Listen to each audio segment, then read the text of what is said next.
people accuse us of only paying attention to the economic leg because they think that's what a business person's mindset is. It's just money. And it's not so, because we as business people know that we need to certainly address the environment, but also we need to be seen as constructive members of society. There are companies that do good for the communities. They produce services and goods that are of value to all of us, that make our lives better, and that's a good thing. The problem comes in the profit motivation here, because these people, there's no such thing as enough. And I always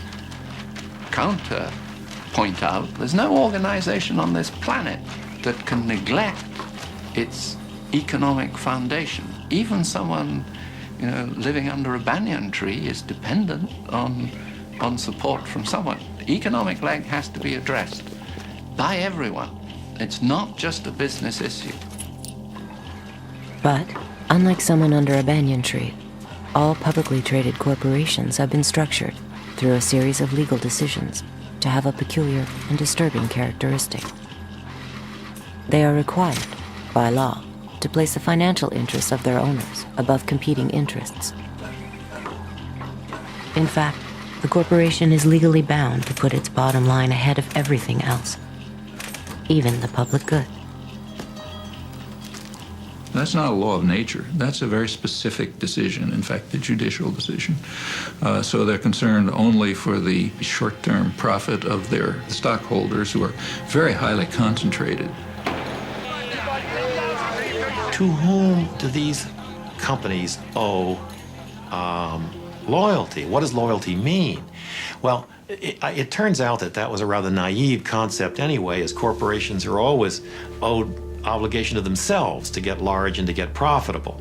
In doing this, it tends to be more profitable to the extent it can make other people pay the bills for its impact on society. There's a terrible word that economists use for this called externalities.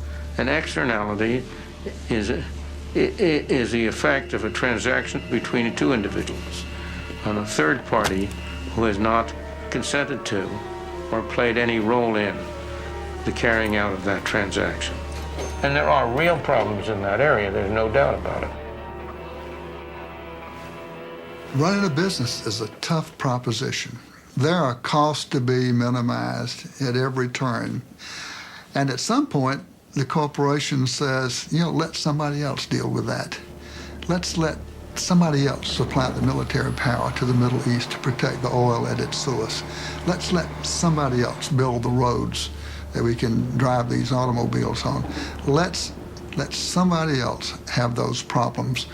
And that is where externalities come from, that notion of let somebody else deal with that. I got all I can handle myself.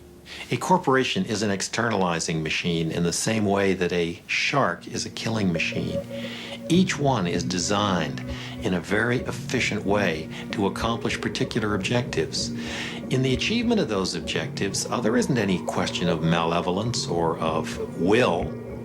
The enterprise has within it, and the shark has within it, those characteristics that enable it to do that for which it was designed.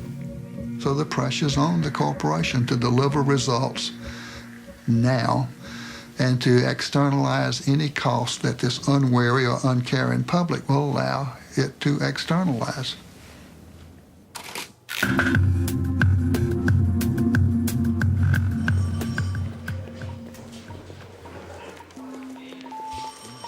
To determine the kind of personality that drives the corporation to behave like an externalizing machine, we can analyze it like a psychiatrist would a patient. We can even formulate a diagnosis on the basis of typical case histories of harm it has inflicted on others, selected from a universe of corporate activity.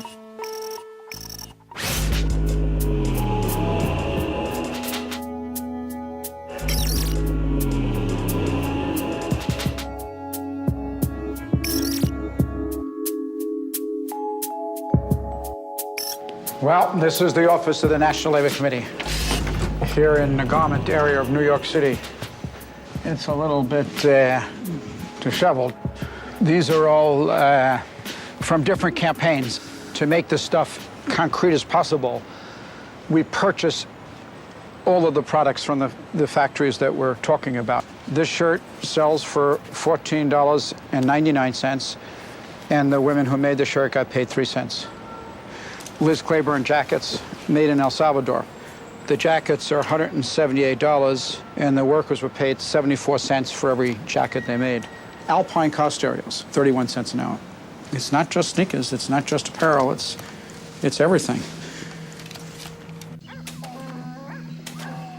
We were in Honduras, and some workers, they knew the kind of work we did, and they approached us, these young workers, and they said, conditions in our factory are horrible. Will you please meet with us? And we said we would, but you can't meet in the developing world. You can't walk up to a factory with your notebook and workers come out, you interview them. I mean, there's goons, there's spies, the military police. So you do everything in a clandestine manner. We're about to start the meeting, and in walk 3 guys. Very tough-looking guys. The company had found out about our meeting and sent these spies. Obviously, we didn't have the meeting, but these young girls were really bright. And as they were leaving, away from the eyesight of the spies, they started to put their hands underneath the table. And I put my palm under there, put my hand under there, and they put into my hand their pay stubs. So we'd know who they were, what they were paid, and the labels that they made in the factory, so we'd know who they worked for. And I took my hand out after everyone had left, and in the palm of my hand was the face of Kathy Lee Gifford. But the bottom of it is the interesting part. A portion of the proceeds from the sale of this garment will be donated to various children's charities. It's very touching. Get your right here. Walmart is telling you if you purchase these pants, and Kathy Lee is telling you purchase these pants, you're going to help children. The problem was the people who handed us the label were 13 years of age. Do many people who have family work? Just me. You support, how many people do you support? 8 people. 8 people. And how do you do with that salary? Is it enough? ¿Alcanza? ¿Es suficiente para cuidar otra? Let's look at it from a different point of view. Let's look at it from the point of view of the people in Bangladesh who are starving to death, the people in China who are starving to death, and the only thing that they have to offer to anybody that is worth anything is their low-cost labor. And in effect, what they are saying to the world is they have this big flag that says, come over and hire us. We will work for 10 cents an hour because 10 cents an hour will buy us the rice that we need not to starve. And come and rescue us from our circumstance. And so when Nike comes in, they are regarded by everybody in the community as an enormous godsend.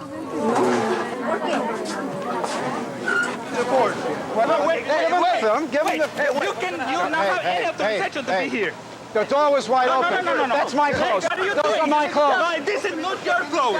Where's your camera? Let's leave. Don't touch the woman. Okay, why? Okay? This is a private company. Yes. Without permission, how can you come in? Well, the door was wide open, and The only wide open is for the employees, not for you. we went through the garbage dump in the Dominican Republic. We always do this kind of stuff. We dig around. One day, we found a big pile of Nike's internal pricing documents. Nike assigns a time frame to each operation. They don't talk about minutes. They break the time frame into 10,000ths of a second. You get to the bottom of all 22 operations to give the workers 6.6 minutes to make the shirt. It's 70 cents an hour in the Dominican Republic. That 6.6 minutes equals 8 cents. These are Nike's documents. That means the wages come to 0.3% of the retail price. This is the reality. It's the science of exploitation.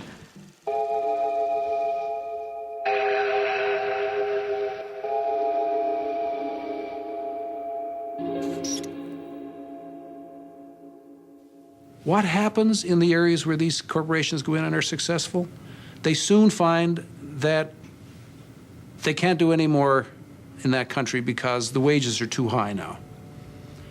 And what's that another way of saying? Well, the people are no longer desperate. So, okay, we've used up all the desperate people there. They're all plump and healthy and wealthy. Let's move on to the next desperate lot and employ them and raise their level up.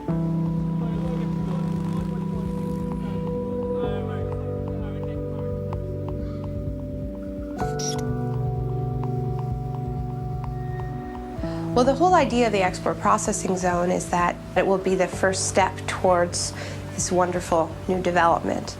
Through the investment that's attracted to these countries, there will be a trickle-down effect into the communities. But because so many countries are now in the game of creating these free trade enclaves, they have to keep providing more and more incentives for companies to come to their little denationalized pocket, and the tax holidays get longer. So the workers rarely make enough money to buy 3 meals a day, let alone feed their local economy.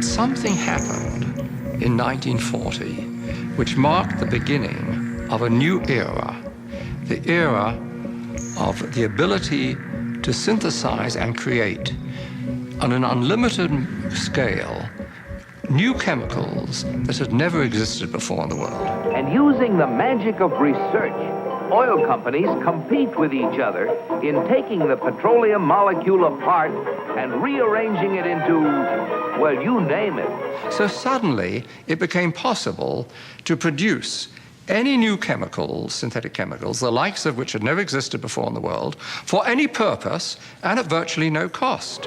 Fabrics, toothbrushes, tires, insecticides, cosmetics, weed killers, a whole galaxy of things to make a better life on Earth. For instance, if you wanted to go to a chemist and say, look, I want to have a chemical, say a pesticide, which will persist throughout the food chain, and I don't want it to have to renew it very, very often. I'd like it to be relatively non-destructible. And then he'd put 2 benzene molecules on the blackboard and add a chlorine here and a chlorine that, and that was DDT. When the 8th Army needed Jap civilians to help them out in our occupation, they called on native doctors to administer DDT under the supervision of our men to stem a potential typhus epidemic. Dusting like this goes a long way in checking disease, and the laughs are them. Pardon our dust.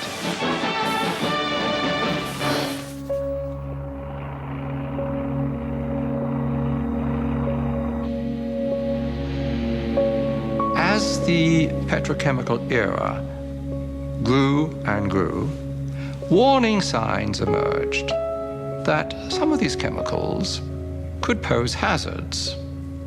The data initially were trivial, anecdotal, but gradually a body of data started accumulating to the extent that we now know that the synthetic chemicals which have permeated our workplace, our consumer products, our air, our water, produce cancer and also birth defects and some other toxic effects.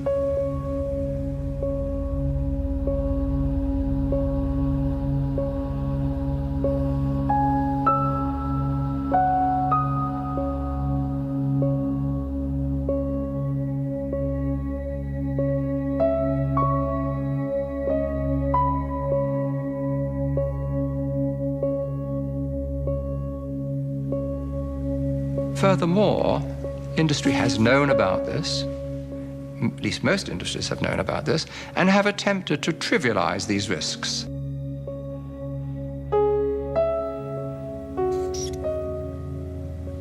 If I take a gun and shoot you, that's criminal. If I expose you to some chemicals which knowingly are going to kill you, what difference is there? The difference is that it takes longer to kill you. We are now in the midst of a major cancer epidemic, and I have no doubt, and I have documented the basis for this, that industry is largely responsible for this overwhelming epidemic of cancer in which 1 in every 2 men get cancer in their lifetime.